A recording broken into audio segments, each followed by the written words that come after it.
Welcome to Elevate Springfield, where we will dive into strategies and stories that help you rise to your full potential. Each episode, we'll talk about how you can take intentional steps to elevate your life and your business while making a meaningful impact on those around you. Along the way, we're going to bring in the change makers from our community that are already elevating. We'll bring the actionable strategies, you bring the discipline and follow through, and together we can elevate Springfield. All right, let's go, Springfield. Time to crush another day. Time to bring that 10X mindset to fruition and impact your life and those around you. Robert Farrell here, certified 10X coach, speaker, and mentor, coming to you from the Big Dog Construction Studio in downtown Springfield, ready to bring you more actionable strategies. You bring the discipline and follow through, and together, that's right, y'all, we're going to elevate Springfield.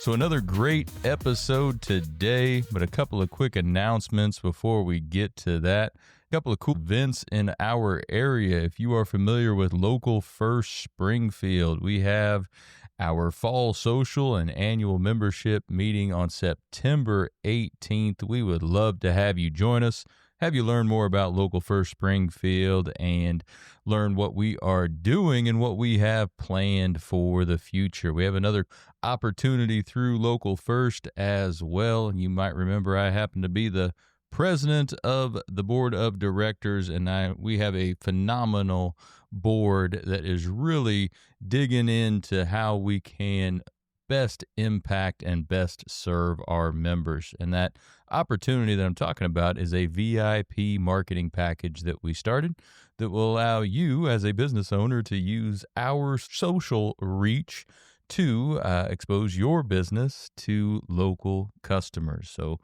let us help you grow your business using Local First social reach. Also, have a cool event coming up on September 3rd out at Pole Barn Chic. It is the Springfield Small Business Forum. We're going to talk about how you can protect your business from lawsuits.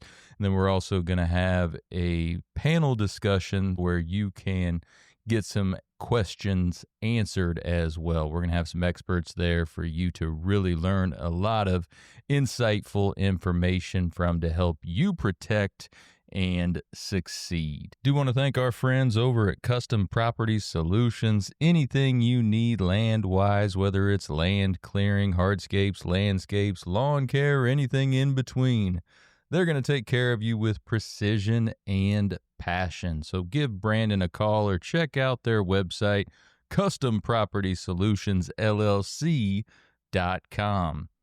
So our guest today, Miles Parkhill from Miles T-Shirts. Really cool story from his early band days to starting his business in a garage to what he is doing now. Really fun story and a lot of great insights along the way. So we're going to get right to Miles after the break. Custom Property Solutions transforms land and outdoor spaces throughout Central Illinois with precision and passion. From clearing overgrown brush to crafting stunning patios and fire pits.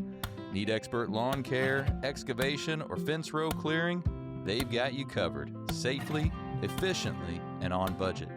Fully insured and satisfaction guaranteed. Visit CustomPropertySolutionsLLC.com today, where your land meets their passion. All right, and we are back. Joining me, Mr. Miles Parkhill from Miles T-Shirts. How you doing today, Miles? I am doing great. Glad to have you this morning.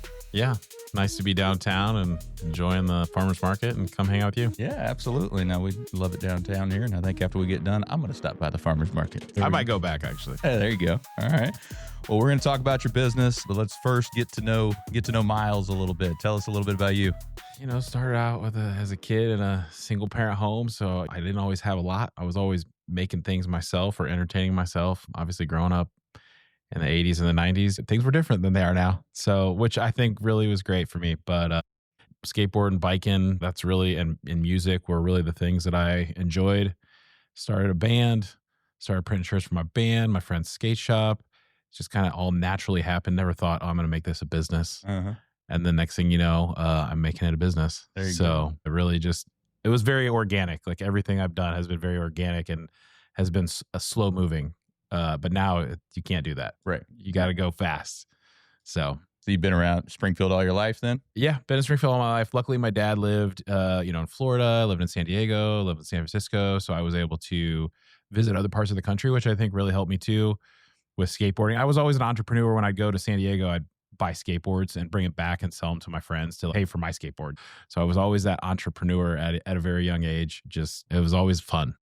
Well, and at that time, that was like the prime skateboarding time too, right? Because Yeah. I think we're about the same age. I think we're very similar in age. And in the 90s, there was that like Yeah. prime skateboarding time, right? Oh, it was great. And my friend that had the skate shop, he opened that in 99. And then I started working there a few years later. And then that's when really like, Tony Hawk, Bam Margera, Mhm. Tony Hawk Pro Skater, all that stuff came out. So it was definitely big. And I was a little ahead of my time. I was starting to be a little bit older when it got really popular on the mainstream level. But like what you're saying, as far as it was popular kind of as a subculture Yeah. of skateboarding then. Yeah. Tony Hawk, the game came out like on PlayStation and then it blew up even more. Yeah. Oh after my that. goodness. Yeah. And just the things that have gone along with that. I mean, people still love that game to today. Yeah, I haven't Great. played that in a long time. Yeah. Might have to have a little nostalgic moment and Yeah. check that out. I don't even know if I remember how to do anything. Me neither. It's been 25 years or whatever it's been. Yeah. So you said you had a band. Yeah, the band was called Park, and actually, I met Lad, the singer, at the skate shop. He used to work at TGI Fridays, and he would work doubles instead of going home. He'd come and hang out at the skate shop. So I don't even remember how it happened, but their drummer at the time was moved somewhere or something happened, and he knew I played drums, and I had played in a couple other bands prior, but this was a little more serious of a band. And then in high school, we sent some demos to a record label in California. And on our spring break of my senior year, we drove to California, tried out for the record label, and they gave us a contract. And then we thought we were gonna go big time. After that, it was really practicing a ton, writing, recording. Our last release was in 2014, but prior to that, the last release was like 2005. So Okay. You say drummer? yeah, playing drums. Yep. Okay. How cool was that though to go out to California? And was that your first time you've ever kind of pitched yourself as a band for a contract like that? Was that the first time? Yeah, Okay. absolutely. Yeah. And those guys had been doing it for a couple years prior. I think they were 95, 96. So they had been playing for a couple years and they had submitted this demo. I think even a few years, probably even before I was in the band. The band was called Park, which my last name is Parkhill. Mhm. And I changed my name in the album notes to my middle name just so people wouldn't ask me like, did they name the band after you? Right. So a lot of people see that like, what's that? But yeah, it's just my middle name. It was a great experience, like going to California, recording with a producer who's gone on to do tons of stuff, Cameron Webb. So we were one of the first bands he recorded and produced everything himself. And he's gone on to work with just about anybody and everybody. So that's been cool. And I still get to stay in touch with him. That's awesome. So yeah, that's been really cool. So what kind of music is it? Like indie rock, like emo, whatever people want to call it nowadays. Okay. But yeah, we're looking forward to putting out new music. In November, we have 3 shows in Chicago, St. Louis, Bloomington. So we're really looking forward to that. Playing with some bands that we used to play with back in the early 2000s. So those bands are all celebrating 20 years of their album releases. We're kind of on the same boat, just getting out and playing. We haven't played for a while. Mm-hmm. This year Down Home didn't happen. Well, it happened, but it didn't happen in its traditional way. And we didn't end up playing. Everybody was out of town or doing something else, but that's usually our one show a year we play here in Springfield. Sure. So hopefully next year, or maybe this year, we'll still try to play a show here in town. Heck yeah. Love to see it. But yeah, playing Chicago, downtown, playing at the Bottom Lounge. It's going to be super cool. That's awesome. What are some of those groups that you used to play with that you're going to play with now? So the band that we're playing with November 1st is a band called Boys Night Out. They're from Canada. But we used to go on tour with Yellow Card, Starting Line, some of these bands that are still doing really well. Yellow Card just put out an album. Travis Barker was on it. Really? Alkaline Trio played. That was my first show here in Springfield. It was with Alkaline Trio. And Matt Skiba played in Blink-182 for a while, and now he's back with Alkaline Trio, and they just put out new music, who was recorded by Cameron Webb. Okay. So it all comes full circle. Even though it's, a huge music scene, it's a tight-knit group. That's awesome. How was the tour experience? You say you toured around with some of them. Like, how long was it? What'd you do? Yeah, we would typically go out from anywhere from 2 weeks to maybe a month at a time. So it wasn't terrible, but we were in our van with a trailer. So we're roughing it. We Uh-huh. weren't at a tour bus or anything cool like that.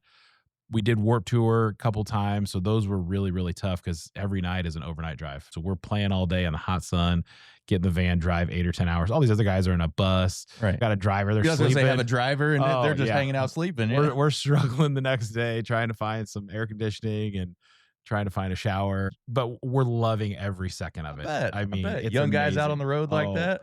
we learned so much. And I mean, back then we didn't have cell phones. We were using a calling card to call our parents and say, hey, we're okay. It kind of blows my mind to think all the stuff that we did. We went to Canada several times. And I don't know. I just think about my kids. Man, what would I be thinking if they Uh-huh. were traveling? I would be excited for them, but I'd be so scared Yeah, nowadays. if you weren't able to text them Yeah. know that, hey, you're still okay. right. Or track them, Right, exactly. yeah. So how things have changed. It's been cool, a little scary at times, but I'm happy that I was able to do that because that really helped me with a lot of things. I mean, that helped me with my networking, with meeting other bands or even other businesses, printing for venues or maybe coffee shops that we would meet along the way. And that's really how I started because there was no internet back then. There was hardly email. So it's how it's changed. Oh, that sounds like a fun experience. Yeah. So very cool. Like I said, as a young guy out there with your crew, essentially, Yeah. I don't know how we did it. Nowadays I'm thinking just gas cost. I mean, gas was $1 something a gallon. We're traveling and now it's $3 or $4. I'm like, man, you're only making a couple $100 for a show. And now I don't know how you could do it now. Right. So at what point did you transition from doing more of that to the t-shirt business? Well, that's when kids got involved. One of our guys had a kid on the way, and he was like, I think this is where I got to bow out. Respectfully, that was the right choice. And everybody else kind of followed suit. We all had kids as well, which was awesome, and took a break from that. So I just jumped into what I was already doing, with the print the shirts and just took it to the next level of talking more. And it's just a lot of natural stuff like music festivals that were happening. Granted, this music festival is not happening anymore, but the Soho Fest, and then it turned into, or actually it was So Joe, which was a local charity, and then it was Soho, and we printed that, and every year it just grew. Mm-hmm. So that was one. There's a skateboard company that I've been printing for since I started, in like 99, 2000. That's still doing stuff out of Chicago. That's one of my oldest customers. Still talk to him all the time. Still do shirts for him. So I just naturally grew. And I think the crazy thing is that at the time I was never writing down my goals. And when I look back, I was doubling every year for like 8 years. I can't do that now because the numbers are too big. But at the time, I wasn't celebrating those wins. Sure. And I think now we celebrate those things. And now it's not necessarily about the total sales. It's about what's the profitability. But we've done years where we've maybe gone down a little bit less, but our profitability was better than the previous year with more sales. Mhm. So sometimes you get caught up in that sales number, and it's not what it's always about. Right. So how important is that to have those goals solidified and written down? You were seeing plenty of tremendous of growth early on. Yeah. But how important is that now to be able to set those targets? You have to do it, and I wasn't always doing it in the past. And now that I do it, I meet those goals a lot easier, and I have something to shoot for and something to wake up every day and think about, as to where just maybe getting sidetracked or you got your ADHD of going to do something else, but it keeps you on track and it pushes you and makes you think creatively on Mhm. how can I get there if I'm not getting there as quickly as I want to. Right. And that's what's important. We talk about in 10X World all the time, setting those massive targets, those big Yeah. ones that make you stretch, See, make you go. I always get, I've never done that. Yeah. I keep things realistic, and maybe sometimes I'm not pushing myself hard enough. Maybe that is what I need to do. But yeah, you definitely got to set those. No doubt about it. So when you originally started the business, was it out of a garage type thing Yeah. where you were doing the whole thing there before you ended up getting your location? Yeah, I've had like 6 different locations, started in my mom's garage. Then my grandparents had a building that had a garage that I was able to move into. And then I moved into the skate shop. And then I moved back into my grandparents' garage. And then the skate shop moved to a different location and moved to there. So I moved around a bunch, bought my first building in 2011, bought our second building in 2017. But we didn't move in until like 2019. So those were all big steps, going from maybe 500 square feet to now over 14,000 square feet. Oh, wow. So a big jump. And every time we were thinking, oh, we got plenty of room to grow. The first building we bought in 2011 had some unfinished warehouse space. We're like, oh, we got plenty of room to grow. Mm-hmm. Within 2 years, we had finished that, expanded, and we're already bursting at the seams. So I think that's one of the big things too. If I'd never had a mentor that maybe would have told me these things. Hey, think about this, think about that. Because I've done that for some other shops. Hey, this building's not big enough. And then 2 years later, you're right. You're right. Yeah. And they didn't listen to enough. me, but at least I told them. Nobody was telling me some of these things at the time that I was not thinking about. So having a good mentor to help you figure those things out, or just somebody else in business see a different angle than you do. You have any good mentors or folks in business that you can go to for that? I have a group online that is a lot of shops from all over the country, and we're able to talk and bounce ideas off each other. And it's nice to see those guys that have been there that are maybe 5 or 10 times our size. And they can tell me, hey, this is what I was doing when I was at your level. Because that's really, once you get into those big numbers, it's totally different how you run your business. I think that's one of the things I wish I would have been able to do that would have benefited me was working for other people. I really only had 2-3 other jobs throughout my life before just working for myself full time. Yeah, because you started this shortly after high school. I mean, it was in high school. Yeah, my first job was at Chuck E. Cheese, and that was just because one of the kids that I played in the band with, he would get like $200 if he got somebody to come work there for a certain amount of time. So that's how that worked. Split the old finder's fee on that. Right. And as young kids in a band, you're like, yeah, we could take this money and pay for our cassette tapes or whatever we were doing at the time, but.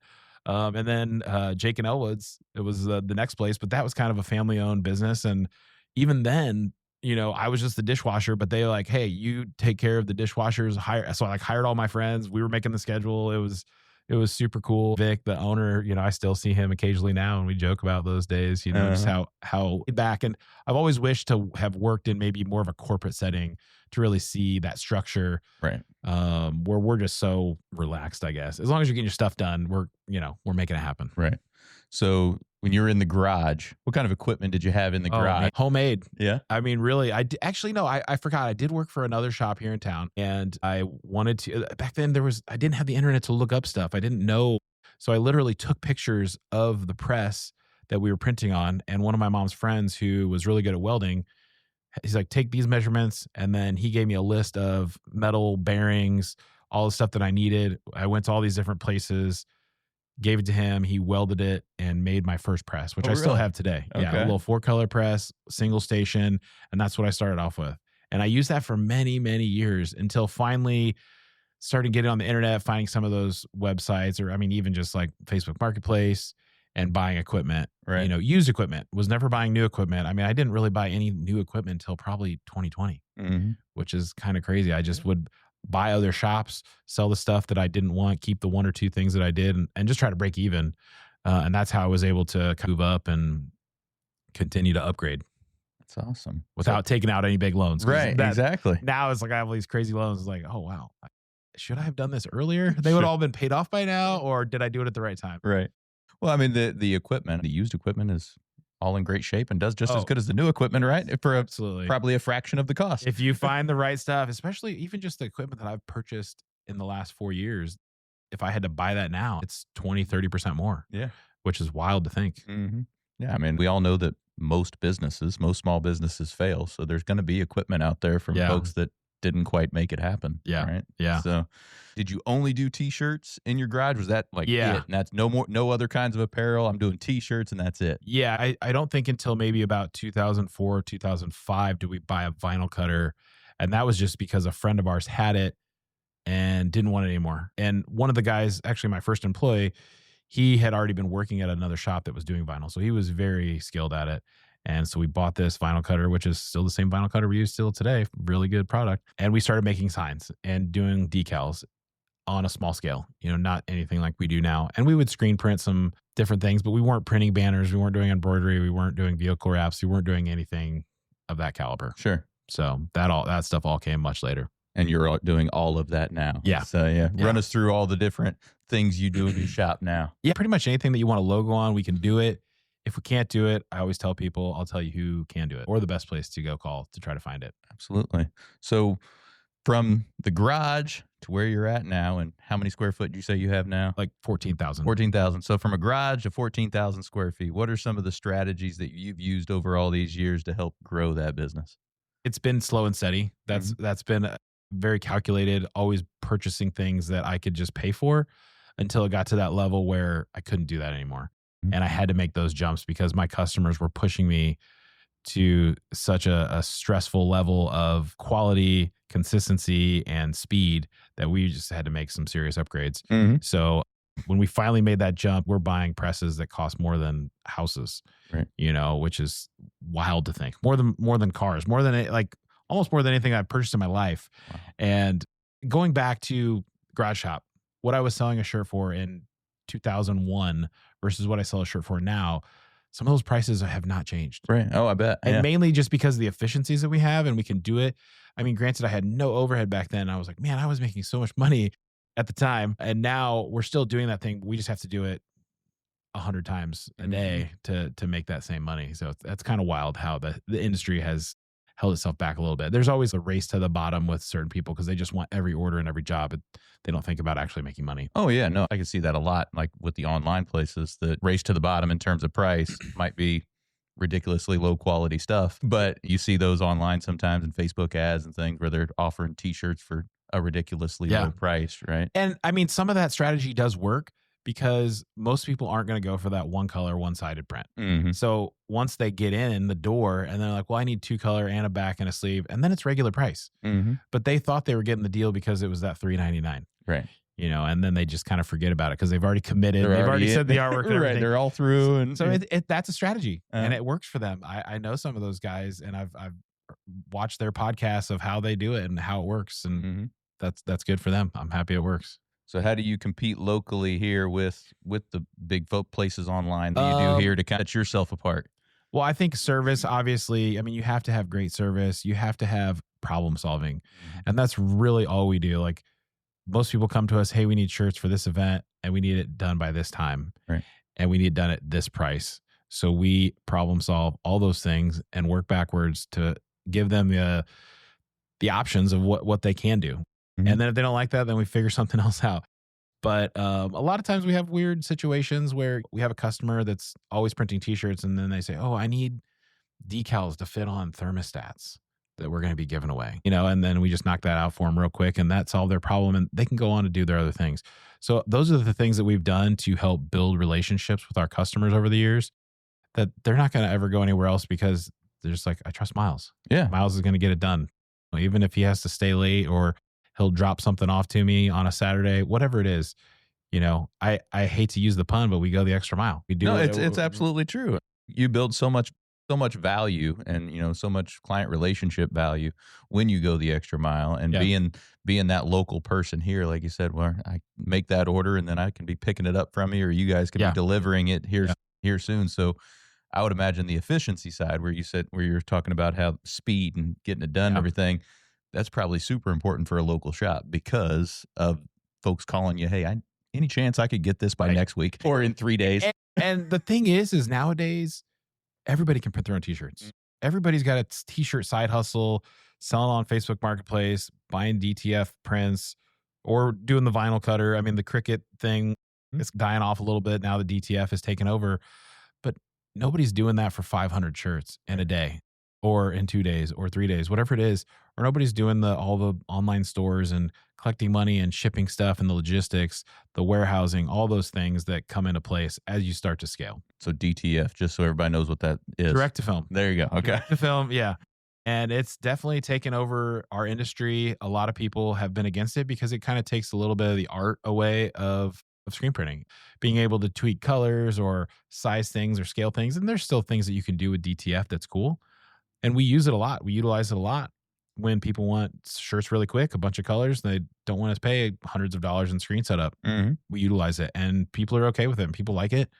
I don't love it for long term. I don't love it for people selling retail. I think people expect a nicer quality when they're spending $20, $30 on a shirt. But if they just need some shirts for an event, it's a good go-to. When you said that some people don't like it because it kind of takes away a little of the artistic value of it, what do you mean by that? What is different about it in terms of the artistic value? I mean, literally, you could take an image off the internet and print it off. It's just like printing off your printer. And there's not a lot of skill in it.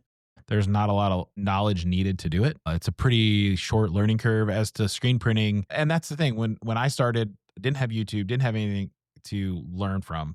It was trial and error. So it was figuring out when I was burning screens and having terrible luck, was it my emulsion? Was it my burn time? What was it? And figuring out, just trying it, I literally multiple nights staying up till 2 or 3 in the morning or getting up super early because I had to get a job done and I didn't have a way to make my screens or whatever the problem was. Like thinking back, I don't even know what the problems were, but eventually I figured it out. And that was just nowadays you get on a Facebook group or just Google it and you get it figured out in 2 seconds. Right. So yeah, now it's not how smart are you, it's how quickly can you learn. Yeah. How quickly can you learn? Because like you said, the answers are out there. Yeah. You just got to be able to go find them. Yeah. Right. Yeah. Because I know I'm not the smartest guy, but I know where to find the answers when I don't have them. And that's the biggest thing with everybody right now. I think is data and information is cheap and easy to come by. It's a matter of finding the right data, finding the right information, how you implement that in your life and in your business. Well, and then in a sensible way. Can you trust it? There's been times where I've Googled something with our t-shirt reviews that we do, and I Googled something and I put it in my little notes, and one of my guys said, I don't like that. I don't like that it's just the Google AI saying this. I don't know that that's true. As we dug deeper, it wasn't. So you can't always trust it. You know, you gotta dig deep and feel very confident in your answers before you start saying stuff on the internet. Absolutely. Don't want to look like an idiot. Right. I know one of the lines that you've done a lot of work with is the disc golf, right? That's been a big thing for you over the years. Yeah, that's a niche. And that goes back to, my dad living in San Diego and having a disc golf course there. His working shift kind of allowed me to go play disc golf while he was working. And we didn't have a disc golf course here. And then in 99, I was at a park board meeting. I was there to say, hey, let's get a skate park built. And somebody raised their hand and said disc golf. And I turned around like, oh, there's people who want to play disc golf here. Let's go. And then the next thing you know, we have a disc golf course. I think that was in 99. Like it happened very quickly. And our club had some shirts made. And this is really how my business took off, was through the disc golf market. Our club got some shirts from a local shop and they were not very good. And they charged them a ton. I was like, guys, why didn't you ask me to print the shirts? And they didn't know because I wasn't marketing. I didn't really have storefront. It was still in the garage. So then I realized if our club is having this issue, there's probably a lot of clubs that are having the same issue. And I just started reaching out to clubs, and we print for 300 to 400 clubs a year. 300 to 400. Yeah, all across there's thousands of clubs, but we just started picking those clubs up and giving them a good price. And we were making bag tags and towels and all the things that they needed and making a package. And it was really easy for them to sell those to their club members and then raise funds to help take care of their courses. So it's all give and take. Some of these companies, they just want your money and that's it. But really, we were setting them up to make money for their club and what they need to do to make their courses better and their parks better. And that's what makes people happy. And a lot of those people are still customers to today.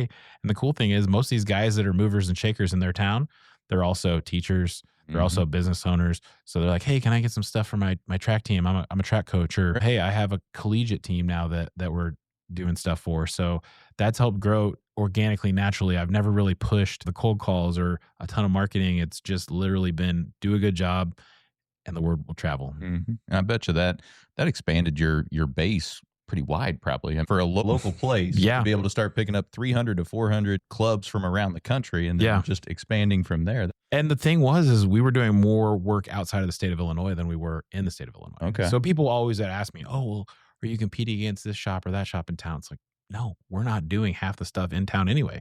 I think a lot of people wouldn't realize. Yeah, a lot of people don't realize. No, they don't. And I think that's where probably some of these other shops are like, man, how is he growing so much? Because like we're still doing all the stuff that's out there that's big. But yeah, we were getting a lot of stuff from other states that maybe didn't have a local shop that was taking care of them. And I always tell clubs, if you have a good shop, like stay with your local shop. Like I do the local thing. Like I try to support local. Sure. But if there's somebody out there that's doing something for you that's benefiting your local group that other local shops are not doing, it's the right choice. I think that's amazing that you've been able to target that niche and really grow that out. That's really cool. And on the flip side of that too, not only the money that they spend with me, I'm sponsoring the pros, I'm sponsoring like the national tour stuff.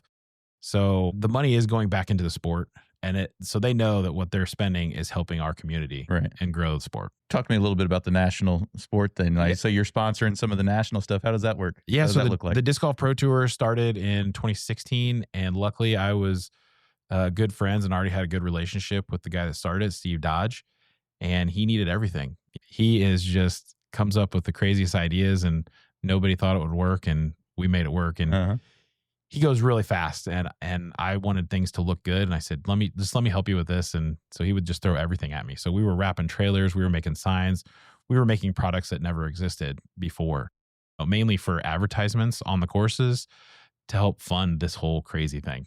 It's awesome. So, the first couple years we had like a carnival of games. So I invented a lot of disc golf games that were really fun, but it was so much work and effort to carry those around. And now we don't really get to do those games anymore, which is kind of sad. But some people have picked those games up that stay stationary, like in a certain venue. But yeah, that really has grown a ton. I think they're hoping to have over 100 players that are touring full time Really? on the Disc Golf Pro Tour. So where do they typically tour? Is it big cities? Is it medium cities? What's that look like? It just depends on where the courses are. I mean, we have one of the biggest tournaments probably in the world in Peoria, which is happening next week. Really? Okay. So all the top pros will be there, and the World Championships just happened in Europe.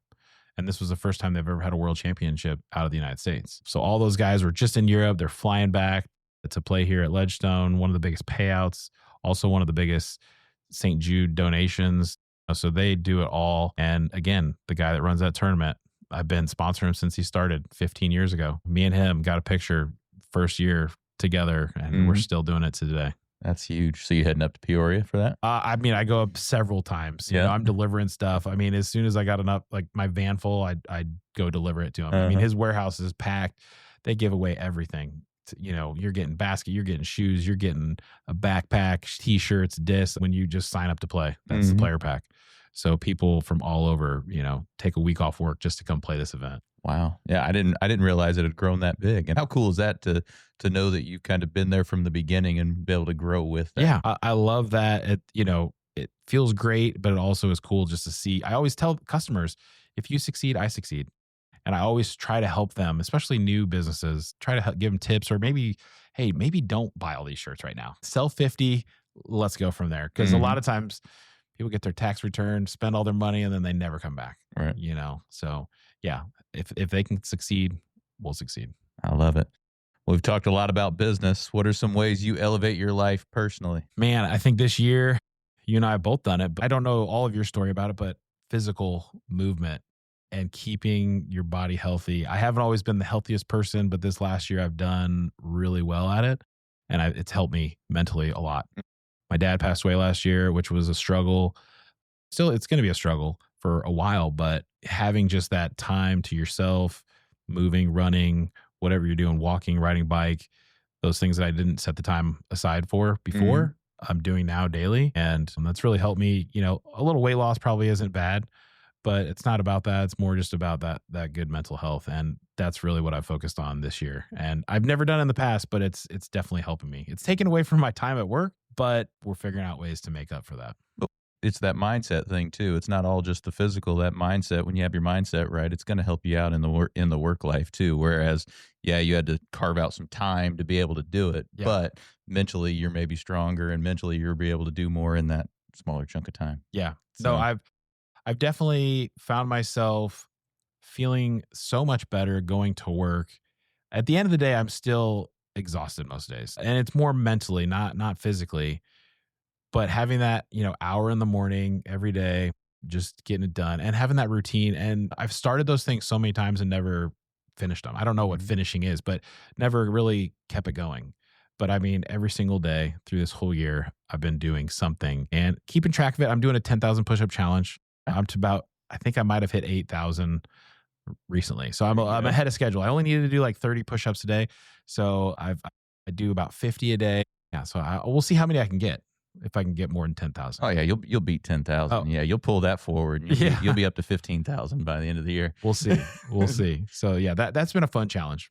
That's awesome. Yeah. So, and it's all about building that discipline every day. And it sounds like you've got that built into your day now, to where now it's a discipline. It's not even you have to get up and motivate yourself to do it. It's just a discipline to do it now. What's your favorite workout? You talk about biking and running, and what's your favorite one? I mean, I've been riding my bike more. My wife's really into riding bikes. We went to Ragbri in Iowa, and we're going to a bike race in Indiana soon.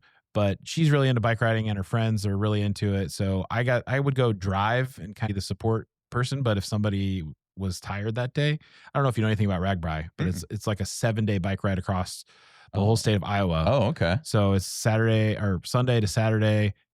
This year was 408 miles. Wow. So, you're riding. Iowa seems like it's pretty flat, but there's some hills there, Sure. especially coming down to the Mississippi, some climbs, but it can be brutal in that heat. So you're biking then. I mean, that's some biking there. I only did about 70 miles. So I would do maybe like the second half. If somebody rode one of the days was 70 some miles and they rode the first 50 and they're like, I can't finish the day. So they drove the van and I was like, I hopped in and, did the last 25 or whatever. So I did a couple partial days. I think next year I want to try to do the whole thing. Awesome. But that's a good goal right there. That's a big goal right there. Yeah, I think it's doable. And my wife and I, we ride typically every Sunday. Whenever we got a babysitter for the kids, we get out and try to do some rides. But yeah, the other day we did 24 miles.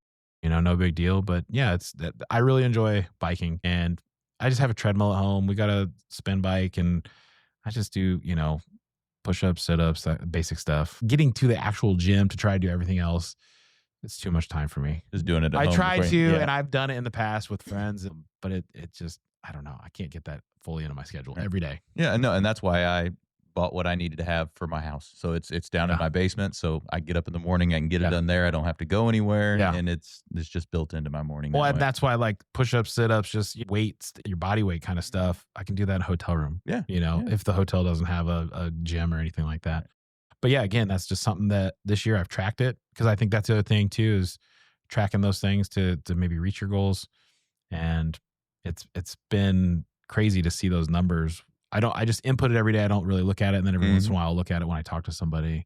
Look how far I've come. Yeah. I was like, wow, I didn't think I could do that. That's awesome. Yeah. And the body weight stuff is underrated, quite frankly. I mean, you can do a lot with just straight up body weight. Yeah. You don't need a bunch of fancy equipment to get a good workout in. You can use body weight, buy a set of bands, resistant bands, and you can get a phenomenal workout if you know what you're doing. Yeah. Yeah. So, anything else development wise you do? You're a reader, podcast listener. What do you do? I mean, I definitely listen to a lot of podcasts. We got a couple t-shirt podcasts, and that has been helpful, just hearing other people's stories. I've been posting a lot more social media this year, so learning more about video. And I hate all the clickbaity, all the things that people do to try to push their brand. I know I need to do a better job at it. I shared a couple of videos with another guy, and he's like, oh, you need to do this, you need to do that, you need to do this. And I'm like, but for what? Like, that's just fake.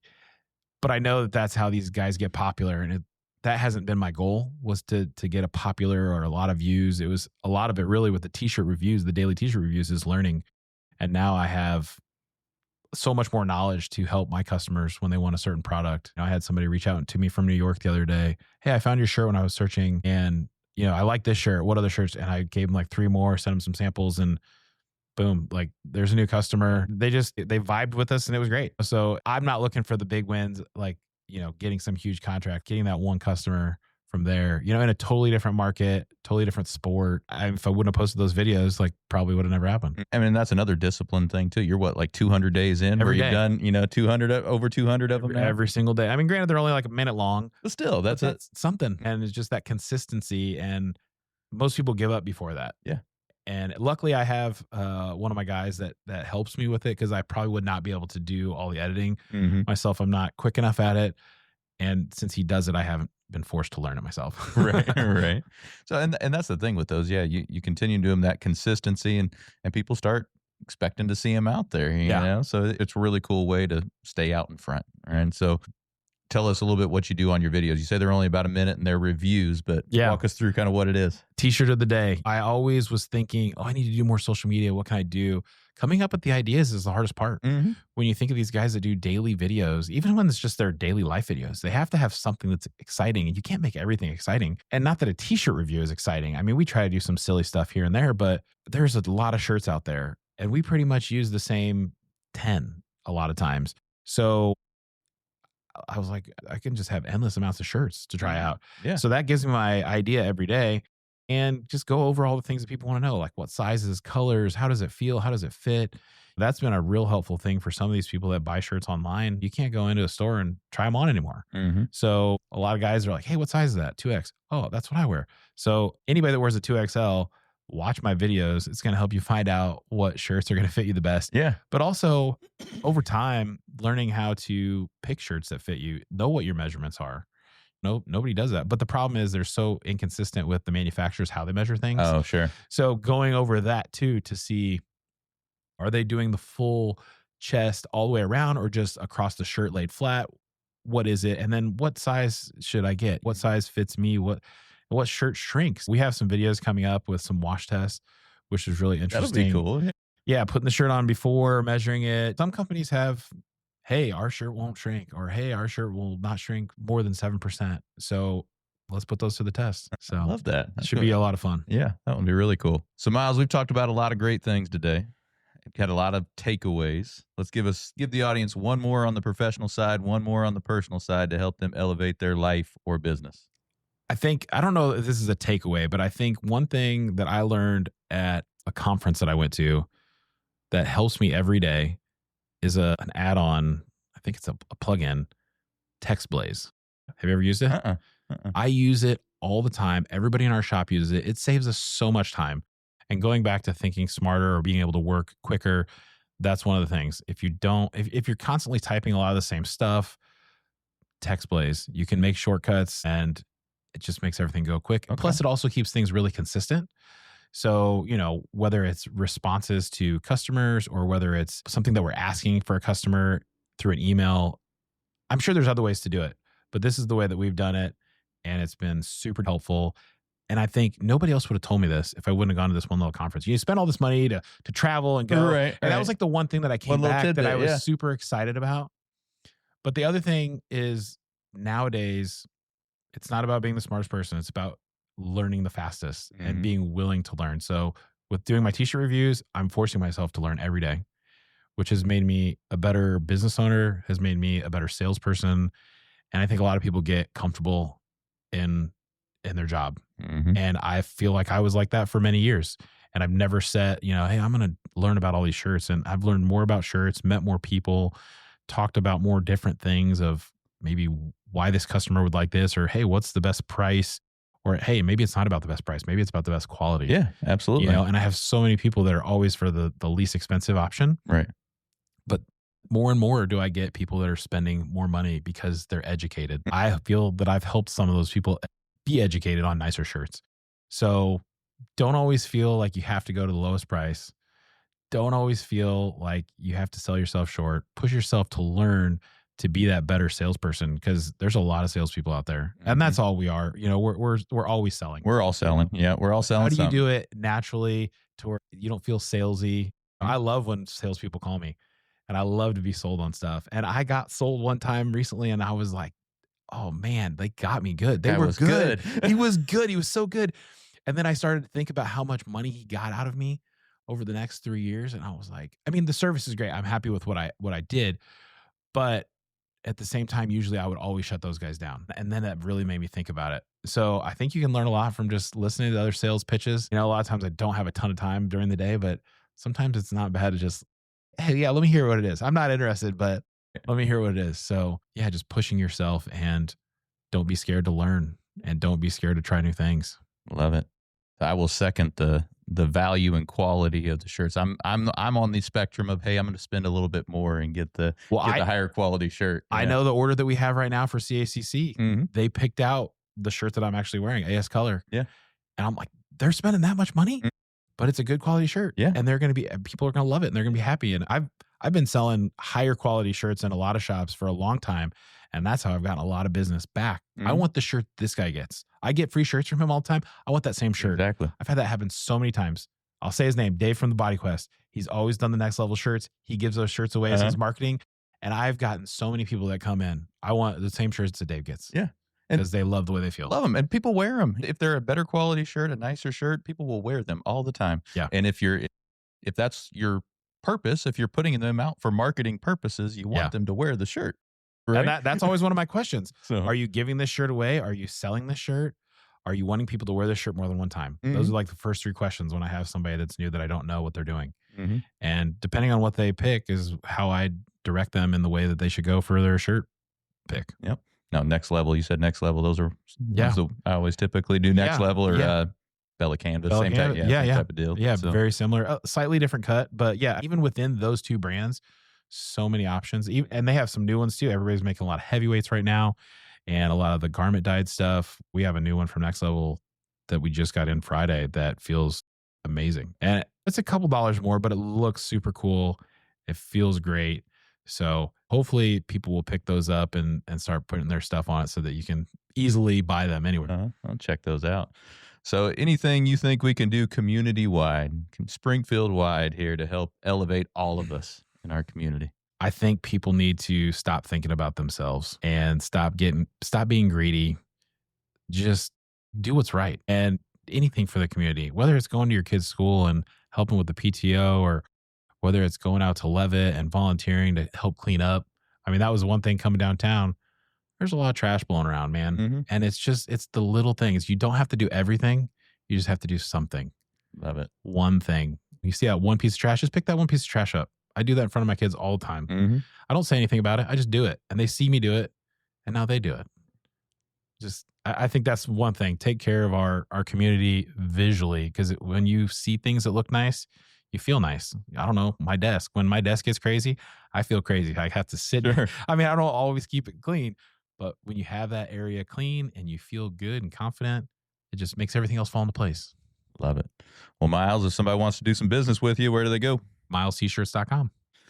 Well, we're going to let Miles get back to elevating Springfield, but for the rest of y'all, we'll be right back. Looking for personalized insurance with hometown care? David Hilst, American Family Insurance Agent, is here to help you protect what matters most: your family, your home, and your dreams. Whether it's auto, home, life, business, David and his team are proud to serve the Springfield community with trusted advice and reliable coverage. Local service, real relationships, peace of mind. Call today or stop by their office. They can build your dream protection plan together.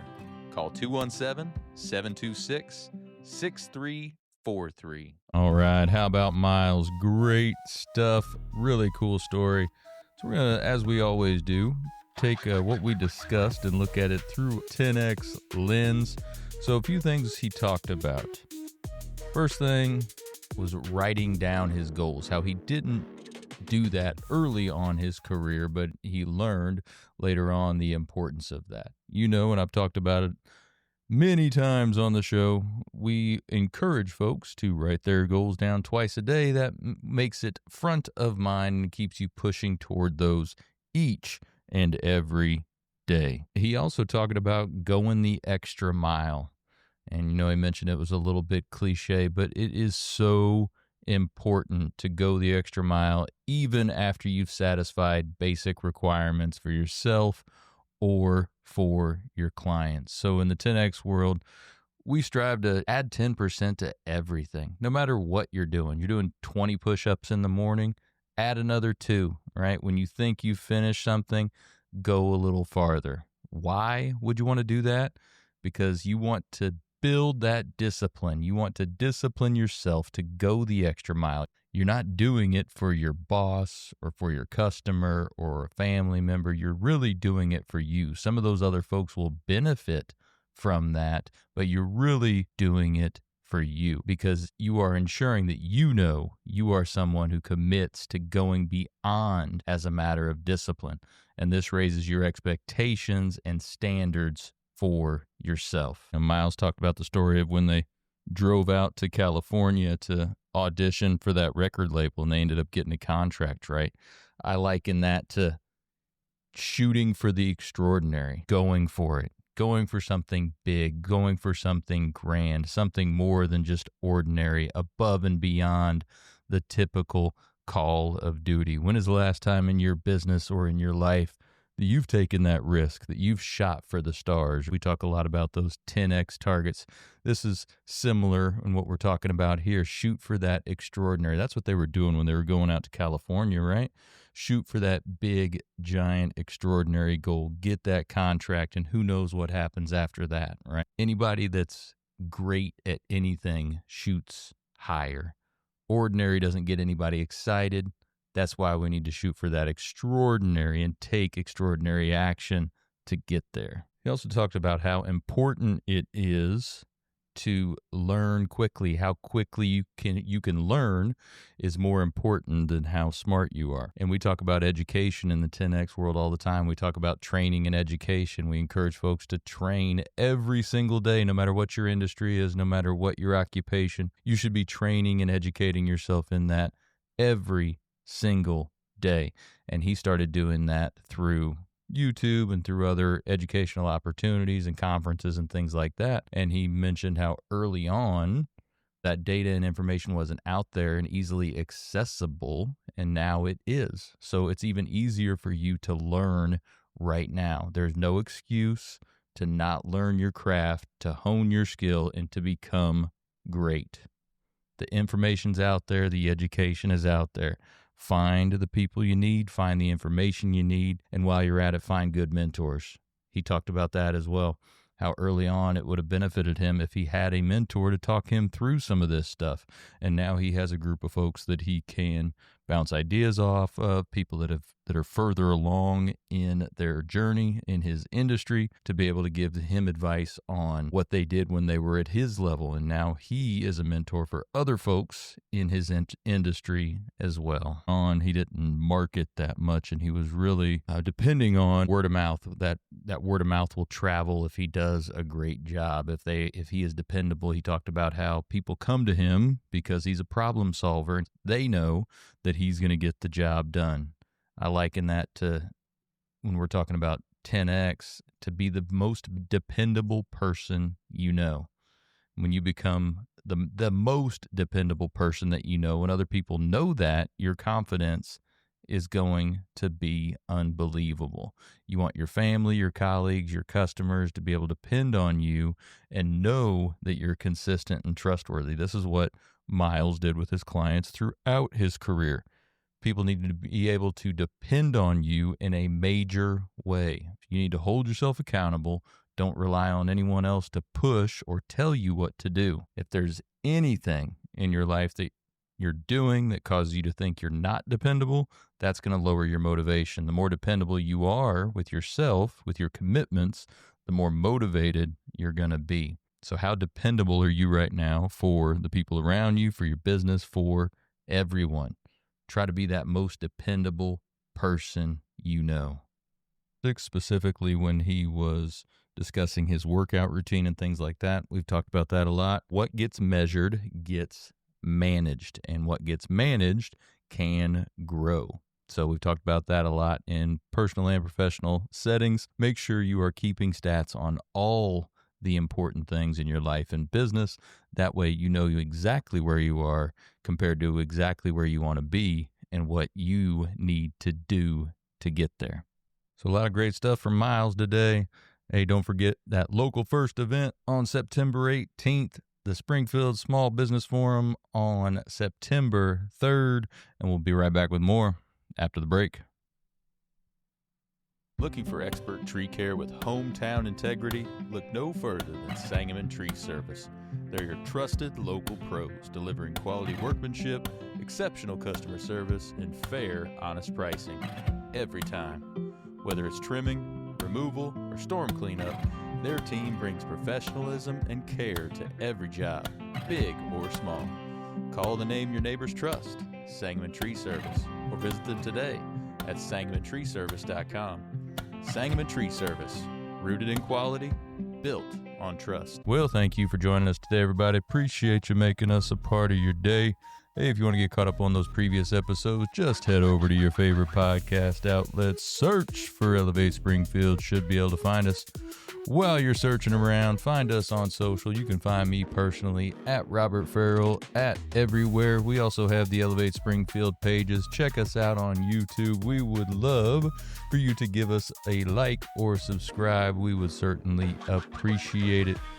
Thanks to Miles for spending some time with us today. A lot of great stuff. So take what you learned today. You bring the discipline and follow through, and together we're going to elevate Springfield. Be great. Look, I get it.